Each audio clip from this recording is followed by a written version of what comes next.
No doubt हमारे syllabus में तो it is with respect to depository, but कहीं ना कहीं इसने पूरे शेयर मार्केट को हिला कर रखा।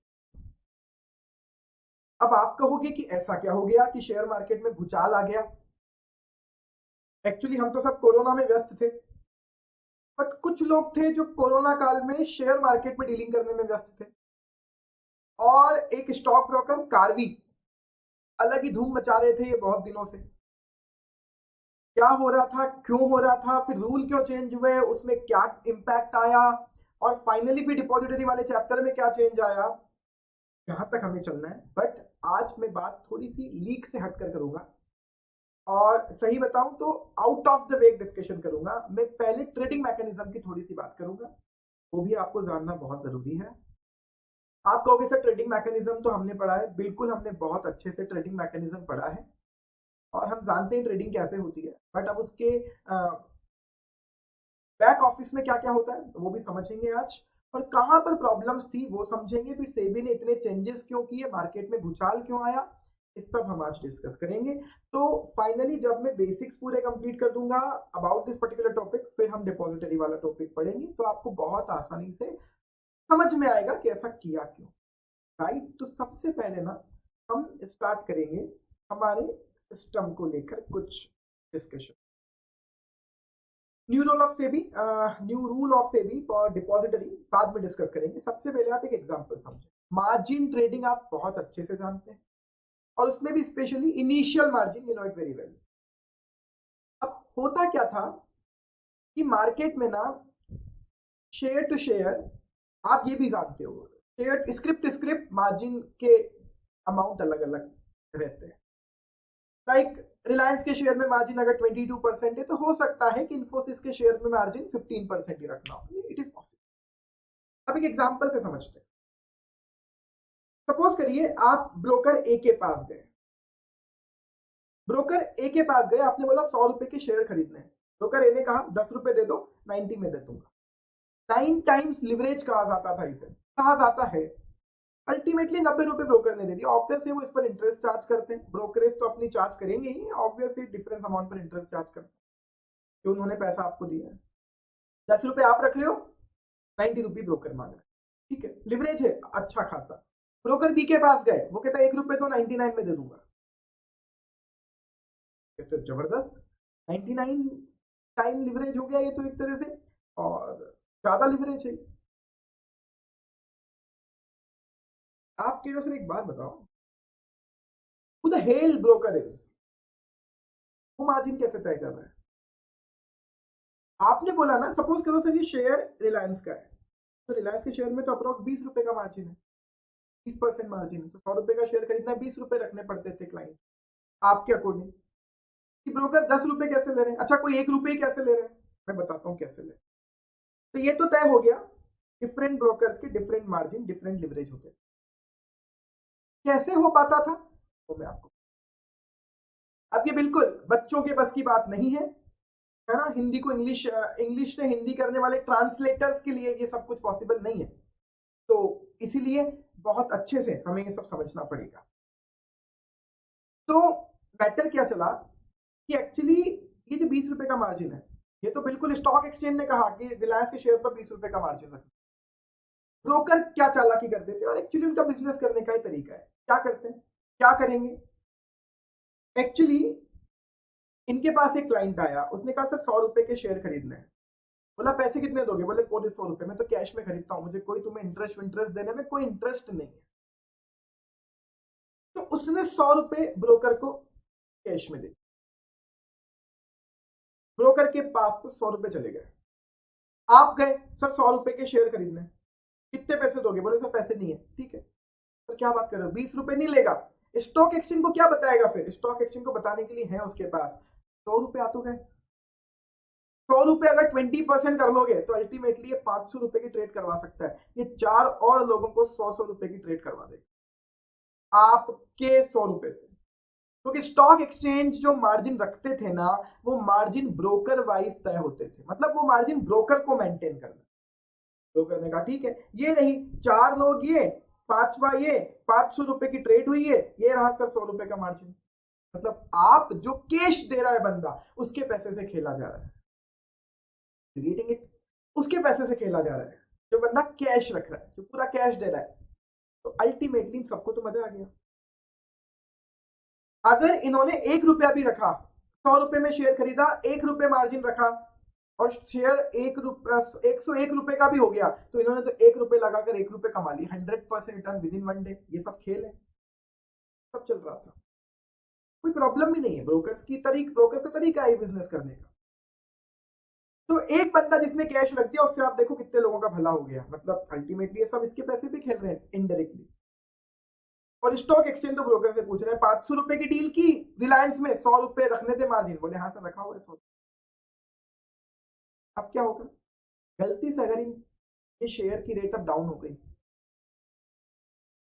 और ये इन लोगों ने बचा हुआ पैसा नहीं दिया, शेयर की रेट डाउन हो गई 20 रुपए, इनको 20-20 रुपए के लॉस हो गए, इन्होंने बचे हुए पैसे नहीं दिए, ब्रोकर देगा काम से, इसका पैसा भी डूब गया। लड़ते रहो ब्रोकर से। किसने करा ये सब खेल? सब ब्रोकर करते थे, बट अल्टीमेटली एक्चुअली खेल बहुत भारी पड़ गया। जब ये डील करोड़ों में हो और ऐसी प्रॉब्लम हो जाए, ये बहुत भारी पड़ गया काम हुआ है स्टॉक ब्रोकर का भी। और सेबी को वैसे भी एक बहाना चाहिए था, कोरोना काल में बहुत ट्रेडिंग हो रही थी, उन्हें एक रोक तो लगानी ही थी। उन्होंने क्या कहा पता है आपको? सुनो, डिफरेंट ब्रोकर डिफरेंट मार्जिन का खेल अब से खत्म। मार्जिन स्टेपुलेटेड मार्जिन होते हैं, ये डिसाइड कौन करता है? Stock exchange. इस शेयर पर इतना मार्जिन, इस share, depending on the volatility of the script, margin अलग अलग होते हैं। जिस शेयर में जितनी ज्यादा वॉलेटिलिटी, उसमें उतना ज्यादा मार्जिन। चेंज क्या आया है? अब सुनिए चेंज क्या आया है। चेंज आया है कि सेबी ने कह दिया मिनिमम 20% मार्जिन तो अब सब में हो। मतलब हो सकता था पहले किसी शेयर में 10% मार्जिन में काम चल रहा हो, अब सेबी ने कहा मिनिमम 20% मार्जिन तो रखना ही रखना है। स्टॉक एक्सचेंज चाहे तो किसी सिक्योरिटी पर हायर मार्जिन स्पेसिफाई कर सकते हैं, not lower, higher. Higher margin specify कर सकते हैं। ठीक है सर, तो इसमें तो हमको अभी भी कोई डिफरेंस समझ में नहीं आ रहा। मिनिमम स्पेसिफाई कर दिया, ये क्लाइंट क्या लिखा हुआ है समझाता हूँ, क्लाइंट क्या लिखा हुआ है। तो मैक्सिमम लिवरेज 5 को नहीं हुआ, 20 रुपए रखोगे 100 रुपए की ट्रेडिंग के लिए, मैक्सिमम 5 टाइम्स लिवरेज हुआ। लेकिन चेंज क्या है पता है? ये बड़ा ये एक्चुअली इसने दुनिया बदल दी शेयर मार्केट। अब तक मार्जिन ब्रोकर के लेवल पर तय होता था, अब से मार्जिन क्लाइंट के लिए तय है। नहीं समझ आया सर? अब तक देखा जाता था ब्रोकर ने 500 रुपए की डीलिंग की रिलायंस में, 20% के अकॉर्डिंग 100 रुपए का मार्जिन रखना था ब्रोकर को अपने अकाउंट में, 100 रुपए रखे हुए हैं, ब्रोकर को देखा जाता था। अब देखना है क्लाइंट के अकाउंट में रखने, जो मार्जिन है वो क्लाइंट लेवल पर ही तय हो गया। क्लाइंट अगर 100 रुपए का शेयर खरीदेगा ना, तो क्लाइंट के ही अकाउंट में 20 रुपए चाहिए, ब्रोकर के अकाउंट में नहीं चाहिए। बहुत बड़ा चेंज, आई होप आपको समझ में आ गया कि अब तक मार्जिन ब्रोकर के लिए तय था, कि ब्रोकर डील कर रहा है ना अल्टीमेटली क्लाइंट्स के लिए, तो ब्रोकर ने इतनी डील की, इतना मार्जिन रख ले। अब ब्रोकर चाहे वो मार्जिन एक से ही पूरा ले ले कैश, बचे हुए को उस पर ही खिला दे, जैसा ऊपर आपने इस एग्जांपल में समझा, या ब्रोकर सबसे इक्वल इक्वल ले ले, कि ब्रोकर के लिए फ्रीडम थी। अब नहीं हो सकता, मार्जिन क्लाइंट वाइज। पहले भी लेना तो क्लाइंट से होता था, अब ब्रोकर के यहाँ देखते थे, अब क्लाइंट के ही देखा जाए। इतना सिस्टम अपडेट करना पड़ेगा, कर चुके हैं वो। मार्जिन क्लाइंट वाइज अब तय होगा, तय हो चुका, और अब क्लाइंट वाइज ही देखा जाए। तो जिनके पास 20 रुपए नहीं है 100 रुपए की ट्रेडिंग करने के लिए, वो ना आए मार्केट में, ऐसे लोग बाहर हो जाए। एक तीर से दो शिकार, जिनके पास पैसे नहीं है वो बाहर, और ब्रोकर जो ऐसा लिवरेज का खेल चलाते थे वो बाहर। अब डिफरेंट ब्रोकर डिफरेंट मार्जिन का खेल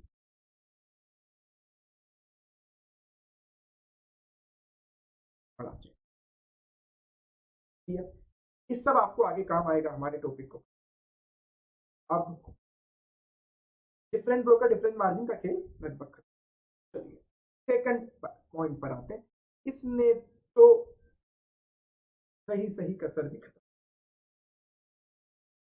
मार्जिन कहाँ रखते थे आप? पहले से ब्रोकर के पास, अब हमने क्लाइंट, अब ब्रोकर को देखा जाता था, क्लाइंट को खुद के अकाउंट में रखा। ठीक है, अब क्या है, ध्यान से सुनिएगा। मार्जिन जो रखते थे वो दो तरीके होते थे, या तो कैश में मार्जिन रख लो, और क्या तरीका होता था, दूसरा तरीका होता था ना, 20 रुपए के बराबर के शेयर्स गिरवी रख दो ना। तो शेयर्स गिरवी रखते थे, लेकिन किसके पास? ब्रोकर के पास गिरवी रखते थे, ब्रोकर के पूल अकाउंट में। आप जानते हो पूल अकाउंट? ब्रोकर जो क्लाइंट्स के लिए डील करता है वो शेयर्स पूल अकाउंट के थ्रू ही आपके पास आते हैं। आप जानते हो पे इन पे आउट ब्रोकर के थ्रू ही होकर आता है। तो शेयर्स जो ब्रोकर के पास गिरवी रखे जाते थे, उसमें भी ब्रोकर खेल खेल देते थे। कार्वी वाले ने क्या किया, आपने कार्वी वाले को मार्जिन के लिए शेयर्स गिरवी रखे, तो आपने फॉर एग्जांपल 40 रुपए के शेयर गिरवी रखे। कार्वी वाले ने बाद में देखा कि इसको तो 20 रुपए के शेयर गिरवी रखने थे, फॉर एग्जांपल 20 के शेयर किसी और के लिए गिरवी दिखा दिए। आपने तो ऑथराइजेशन दिया होगा कार्वी को, कर दो मेरे शेयर्स गिरवी, तो कार्वी के पूल अकाउंट में डाल दिया आपने अपने शेयर। अब कार्वी उस पर अपने मन पड़े उसके हिसाब से खेल खेल रहा है। अच्छा, विश्वास होता था हमारा, हमने फॉर एग्जांपल 100 रुपए के शेयर्स कार्वी को गिरवी रख दिए, जब तक ट्रेडिंग की तब तक तो ठीक, अब मैं कोई ट्रेडिंग भी नहीं कर रहा, वो 100 रुपए के शेयर फ्री में ही कार्वी के पास गिरवी पड़े, कौन ध्यान देता है? कार्वी वाला उसका यूज किसी और के लिए कर रहा है, कार्वी धरा गया, ऐसा और भी लोग करते हैं। तो आपके शेयर्स का अनऑथराइज यूज हो रहा है दूसरों के लिए, बहुत होता था। तो अब क्या करा, कहते हैं अब से जो तुम शेयर्स प्लेज करोगे ना मार्जिन के लिए, क्योंकि ब्रोकर के पास नहीं करना है, अब मार्जिन तुम्हें ही रखना है, क्लाइंट को ही, तो तुम जो शेयर्स प्लेज करोगे ना, ब्रोकर हटाओ, अब से शेयर्स प्लेज होंगे क्लियरिंग कॉर्पोरेशन, क्लियरिंग मेंबर्स, सब नाम जानते हो आप, stock exchange trading members, clearing corporation clearing member, जानते हो आप, क्लियरिंग मेंबर्स करवाते हैं, क्लियरिंग कॉर्पोरेशन की क्लियरिंग मेंबर, सबका जिक्र होगा। तो चेंज क्या आया कि अब से जो शेयर्स प्लेज रखे जाएंगे वो क्लियरिंग कॉर्पोरेशन के पास।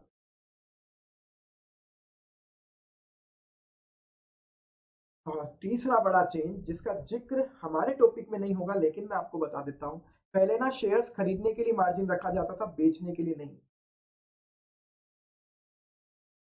तो अब क्या होता, क्या था, आपको शॉर्ट सेल भी समझ में आती है, शेयर है नहीं, शेयर बेच देते।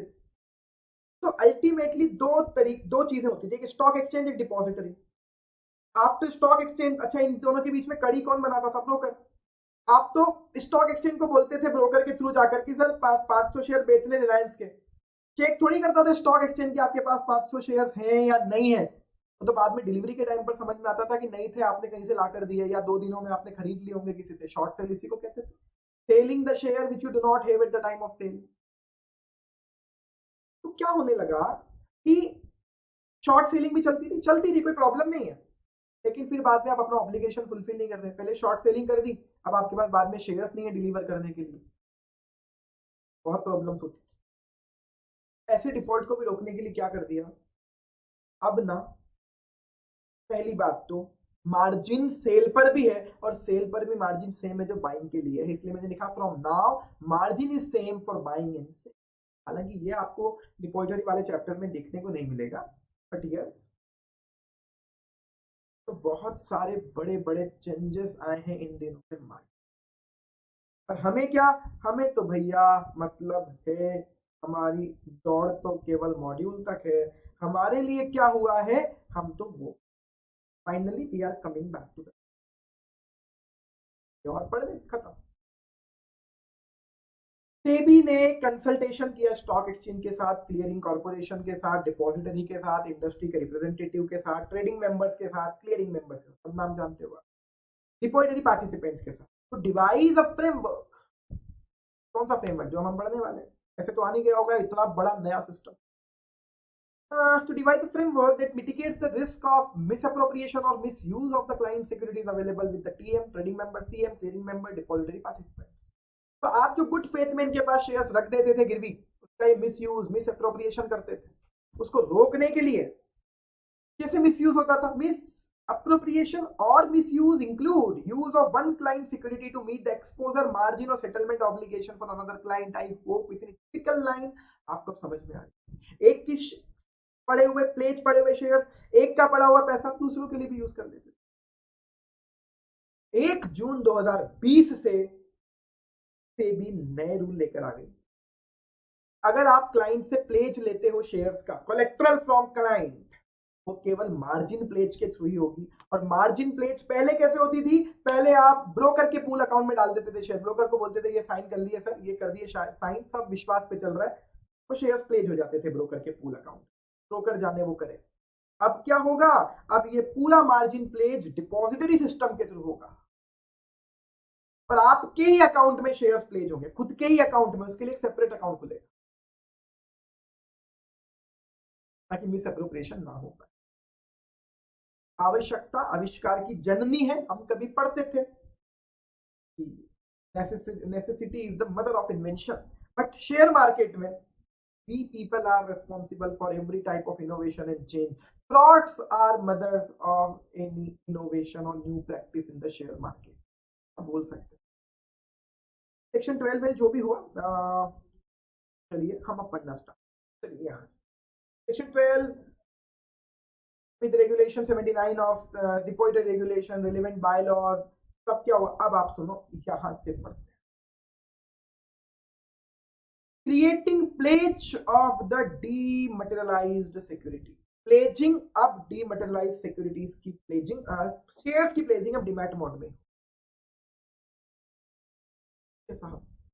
सीखने को क्या मिला कि अब जो हमारे शेयर्स हम मार्जिन के लिए, सर पहले तो ये बताओ शेयर्स मार्जिन के लिए यूज क्यों कर रहे हैं? मार्जिन शेयर्स खरीदने के लिए यूज करता हूं। मार्जिन दो तरह से दे सकता हूं, कैश या मेरे शेयर्स प्लेज करके। शेयर्स प्लेज करने के लिए पहले आप ब्रोकर को अपने शेयर्स दे देते थे, अब आपको ये शेयर्स प्लेज डिपॉजिटरी के पास डीमैट अकाउंट में प्लेज रखने हैं, जिस पर ब्रोकर का हक नहीं है, वो किसी और के लिए यूज नहीं कर सकता।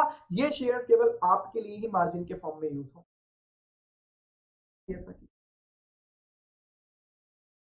इसके अलावा प्लेज करने के लिए कोई और चीज यूज की, कोई और प्रोसेसर यूज की अगर प्लेज करने के लिए, तो वो प्रोहिबिटेड है।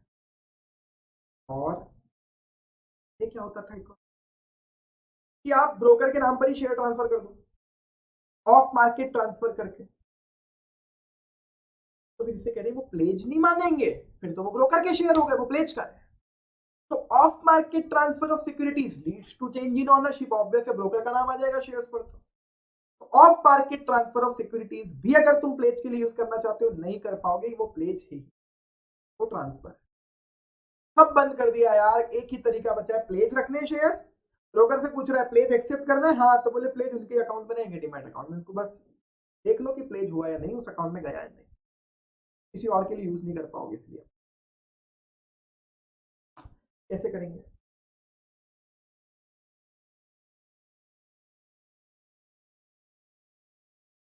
अच्छा, कहानी क्या थी? तो कहानी तो आप समझ ही गए, यही होती थी ना कि आप प्लेज करने के लिए सिक्योरिटीज ही ब्रोकर के अकाउंट में ट्रांसफर कर देते थे। फाइनल ये नहीं चलेगा, transfer of securities to the demat account of TMCM for margin purpose shall be prohibited.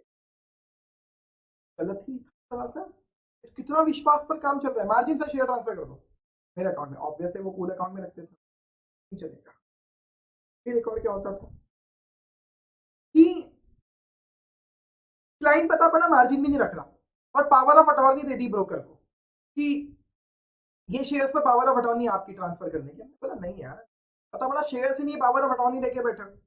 तो client is given a power of attorney in favour of TMCM, such holding of power of attorney shall not be considered as equivalent to collection of margin by the TM। इसी बात पता है क्या है, जितने भी margin को रखने के तरीके थे ना, तुम्हारे अकाउंट में ट्रांसफर कर दूं, ऑफ मार्केट ट्रांसफर कर दूं, है ना, पावर ऑफ अटॉर्नी दे दूं, सर नहीं दूं पैसे तो ही रख लेना, कुछ नहीं चलेगा।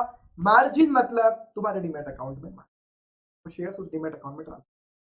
चांदी पता है किसकी हो गई? डिपॉजिटरीज की चांदी हो गई ना। जिस डिपॉजिटरी के पास आपका डीमैट अकाउंट है, जिस डीपी के पास आपका डीमैट अकाउंट है, जैसे ही आप अपने अकाउंट में जाओगे, खैर आप लोग तो ट्रेडिंग करते नहीं हो, तो जैसे ही जो लोग ट्रेडिंग करते हैं अगर वो आप ये लेक्चर देख रहे हैं तो आप देखना, फॉर एग्जांपल आपका जीरोधा में अकाउंट है, अब आप देखना वहां पे अपने अकाउंट में जाना, वहां पर क्लिक करके कि keep it as a pledge करना, प्लेज पर क्लिक, एक शेयर प्लेज करो या 100 प्लेज, पूरे के पूरे शेयर प्लेज करो, चाहे उस कंपनी के अपने प्लेज शेयर प्लेज करो, आ जाएगा 30 रुपी प्लस जीएसटी चार्जेस, प्लेज के चार्जेस लगा हुए बंदे, सेपरेट अकाउंट में प्लेज होंगे ना, प्लेज के चार्जेस, चांदी हो गई डिपॉजिट, प्लेज तो डीमैट अकाउंट में, तुम्हारे डीमैट अकाउंट में, ना कि टीएमसीएम ट्रेडिंग मेंबर क्लियरिंग मेंबर इनके नहीं, ठीक है।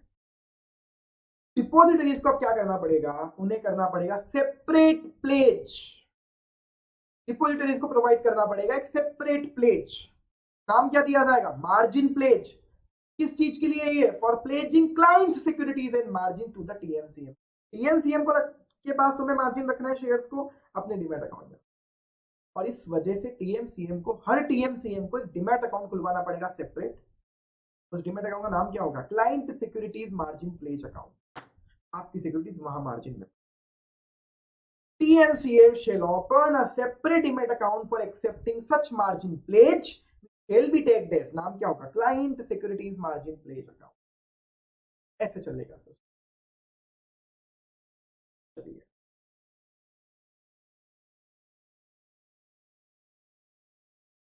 आप ढंग से सोचो, मैंने तो कहा था आपको क्लियरिंग कॉर्पोरेशन के पास गिरवी रखना है, पर आपने तो टीएमसीएम के, हाँ तो ढंग से सोचो ना, टीएम के पास गिरवी आप रखोगे, ट्रेडिंग मेंबर को आप बताओगे ये रहा गिरवी, ट्रेडिंग मेंबर रीप्लेज करेगा इसकी किसके पास, सीएम के पास, क्लियरिंग मेंबर के, for the purpose of providing collateral in form of securities and margin, client pledge करेगा सिक्योरिटीज टीएम के पास, टीएम इसको रीप्लेज करेगा किसके पास, क्लियरिंग मेंबर के पास, और क्लियरिंग मेंबर इसको रीप्लेज करेगा क्लियरिंग कॉर्पोरेशन के पास, this is the mechanism.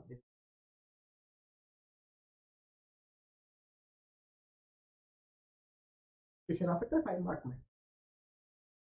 Page, अब मार्जिन पेज की प्रोसेस बताओ, मार्जिन पेज का कॉन्सेप्ट लिखो अब से, ठीक है, तो पूरी चीजें आपको लिखनी पड़ेगी जो हम पढ़ते हुए आ रहे हैं। A client shall pledge securities with TM, TM shall replace the same with CM, and CM in turn shall replace the same with CC. Pleasure के डीमैट अकाउंट में रिफ्लेक्ट हो सकता है कि देखो तुमने यहां रखे थे फिर यहां से वहां प्लेज हुए, ऐसे प्लेज,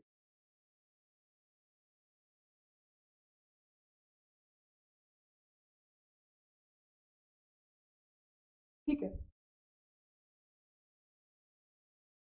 पॉइंट नंबर 7 नॉर्मल है, आप चाहें तो इसे स्किप भी कर दें, जो ट्रेडिंग मेंबर है वो रीप्लेज करेगा सिक्योरिटीज को क्लियरिंग मेंबर्स के क्लाइंट सिक्योरिटीज मार्जिन प्ले, क्योंकि अभी तो टीएम का क्लाइंट सिक्योरिटीज मार्जिन प्लेस था, वहां प्लेज हुआ, अब client securities margin place of TM से client securities margin place account of CM में जाएगा, यस, तो टीएम के क्लाइंट सिक्योरिटीज प्लेज अकाउंट से ही सीएम के client securities margin place account में वो सिक्योरिटीज रिप्लेस हो,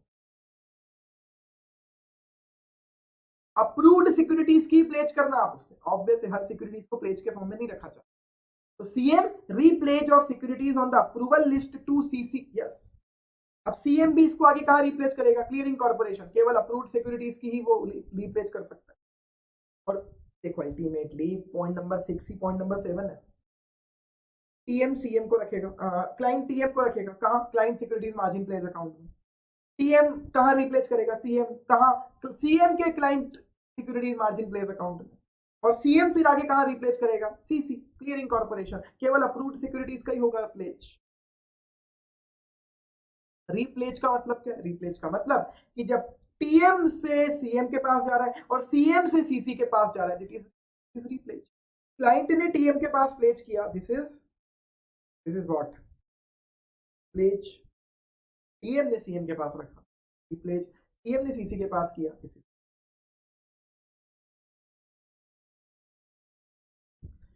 अब क्या इंश्योर करना है, वैसे तो इससे इंश्योर हो ही जाएगा कि क्लाइंट की सिक्योरिटीज डीमैट अकाउंट में रखी है, उसका प्लेज आप क्लाइंट के लिए यूज कर पाओगे केवल, और किसी के लिए नहीं, तो इंश्योर यही तो करवाना था और वो इंश्योर होगा, और यही लाइन लिख रहे हैं, टीएम और सीएम इंश्योर करें कि क्लाइंट की सिक्योरिटी जो रीप्लेज की गई है सीसी को, वो केवल उस क्लाइंट को ही एक्सपोजर देने के लिए यूज हो, क्लाइंट की सिक्योरिटी क्लाइंट को ही एक्सपोजर देने में यूज होगी, एक क्लाइंट की सिक्योरिटी दूसरे क्लाइंट को एक्सपोजर देने में यूज नहीं करोगे। और अगर इस बीच में कोई डिस्प्यूट होता है बिटवीन क्लाइंट एंड टीएमसीएम, कहते हैं फिर वो आर्बिट्रेशन और बायलॉस के अकॉर्डिंग,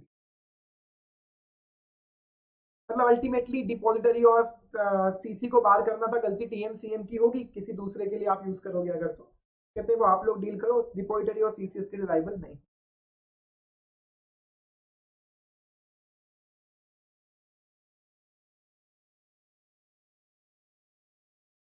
ठीक है, अब आप एक बात समझो, वो सिक्योरिटीज जो अप्रूव्ड लिस्ट में नहीं है प्लेज रखने की, हम इनका प्लेज नहीं रखते, तो वो तय किसने किया हुआ है? सीसी ने, क्लियरिंग कॉर्पोरेशन ने। तो वो चीजें जो क्लियरिंग कॉर्पोरेशन, वो सिक्योरिटीज जो क्लियरिंग कॉर्पोरेशन की अप्रूव्ड लिस्ट में नहीं है, कि हम इन चीजों को प्लेज नहीं रखते, ये वाले शेयर्स हम प्लेज एक्सेप्ट नहीं करेंगे, इन कंपनियों के शेयर्स को प्लेज के फॉर्म में एक्सेप्ट नहीं करेंगे, तो वो सीसी ना करे लेकिन टीएमसीएम कर सकते हैं। Securities that are not on the approved list of CC may be pledged in favor of the TMCM.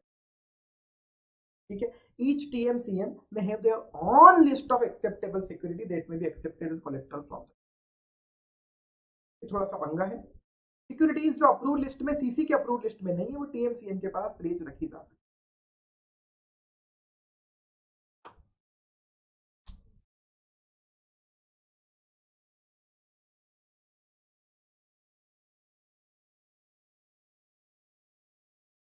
अब क्या हुआ, कुछ फंडेड स्टॉक्स होते हैं, ब्रोकर ने पैसा दिया हुआ है, ऑब्वियसली इस पर ब्रोकर इंटरेस्ट भी चार्ज करता है, शेयर्स आपने खरीदे, ब्रोकर ने पैसा दिया, ऑब्वियसली ना, पैसा अभी भी आपने नहीं दिया, मार्जिन दिया, पैसा अभी भी ब्रोकर ने लिया हुआ है पूरा, और T+2 सेटलमेंट हो रहा है, स्टिल आपने ब्रोकर को पैसा नहीं दिया, ब्रोकर इंटरेस्ट चार्ज कर रहा है उस पर। Funded stock held by TMCM under the margin trading facility shall be held by the TMCM only by way of pledge.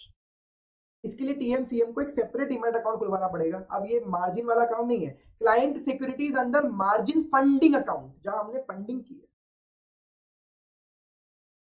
और वहां केवल फंडेड स्टॉक्स ही डील होंगे, उस डीमैट अकाउंट में केवल फंडेड स्टॉक्स ही आप रखोगे, फंडेड स्टॉक्स। तो प्रॉब्लम पता है क्या है, क्यों किया ऐसा, क्या बताता हूँ। आपने क्या किया, डिपॉजिट, सॉरी, आपके टीएम ने आपको फंडेड स्टॉक दिलवाया, पैसा उसमें आपके ब्रोकर ने फाइनेंस किया हुआ है, ब्रोकर का पैसा है, फंडेड स्टॉक है, ठीक है। अब क्या हो रहा है, वो फंडेड स्टॉक भी आपके डीमैट क्लाइंट के डीमैट अकाउंट में, तो पता पड़ा फंडेड स्टॉक क्लाइंट के डीमैट अकाउंट में, क्लाइंट डबल मजे ले रहा है, एक तो इसके पैसे भी ब्रोकर को दिए नहीं, और पता पड़ा दूसरे ब्रोकर को वही शेयर गिरवी रख दिया। क्या कहते हो, फंडेड स्टॉक है, ब्रोकर को पैसे लेना है तो तुमसे उस पर,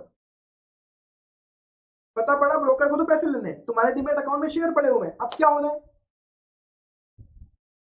तुम क्या कर रहे हो, तुमने किसी को दिखाया, देखो मेरे डीमैट अकाउंट में इतने शेयर्स, इनको प्लेज कर लो, बदले में पैसे दे दो, या बदले में किसी और ब्रोकर के पास जाके उस पर मार्जिन ट्रेडिंग कर दी, या किसी और बैंक के थ्रू जाकर बैंक से लोन ले लिया उसके उस शेयर्स के अगेंस्ट, तो एक शेयर पर दो लोन हो गए एक तरह। इसलिए क्या कहा, ये सेपरेट अकाउंट में रहेंगे, ब्रोकर के पास ही रहेंगे, client securities under margin funding account, और इसमें कोई और अदर ट्रांजेक्शन नहीं होगा। और सिक्योरिटीज जो client securities under margin funding account है, shall not be available for pledge with any other bank. इनके अगेंस्ट में किसी बैंक एनबीएफसी से आप इनको प्लेज नहीं। अब क्या था कि ब्रोकर के पास तो खुद के अकाउंट थे, बहुत सारे डीमैट अकाउंट, जहां क्लाइंट के मार्जिन रख लेते थे, ये सब बंद करवाओ। ओके, टीएमसीएम को सारे एग्जिस्टिंग डीमैट अकाउंट बंद करने पड़ेंगे जो क्लाइंट मार्जिन या क्लाइंट कोलेटरल के नाम से थे 30 जून।